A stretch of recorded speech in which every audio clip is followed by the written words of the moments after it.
السلام علیکم ورحمۃ اللہ وبرکاتہ۔ بسم اللہ الرحمن الرحیم۔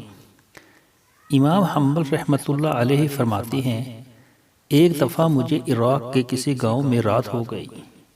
میں ایک مسجد میں گیا، لیکن چوکی دار نے مجھے وہاں سے نکال دیا۔ میں مسجد سے باہر فرش پر سو گیا۔ چوکی دار نے مجھے پاؤں سے پکڑا اور گھسیٹ کر مسجد سے دور کر دیا۔ ایک خدا ترس آدمی مجھے اپنے گھر لے گیا۔ وہ شخص چلتے پھرتے اٹھتے بیٹھتے ہر وقت استغفار پڑھتا تھا۔ صبح ہوئی تو میں نے اس شخص سے پوچھا کہ کیا آپ کو استغفار پڑھنے کا فائدہ بھی ہوا؟ اس نے جواب دیا، جی ہاں، میری ہر دعا قبول ہوئی سوائے اس کے کہ میری ملاقات امام احمد بن حنبل سے ہو جائے۔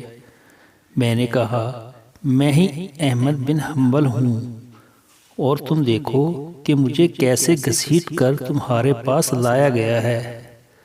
دوستو، کتنا بڑا اس میں ہمیں نالج ملا ہے کہ استغفار پڑھنے سے اللہ پاک ہر دعائیں قبول فرماتے ہیں، چاہے کیسے ہی کیوں نہ ہو۔ اللہ پاک مجھے اور آپ کو استغفار پڑھنے کی توفیق عطا فرمائے۔ آمین ثم آمین۔ السلام علیکم ورحمۃ اللہ وبرکاتہ۔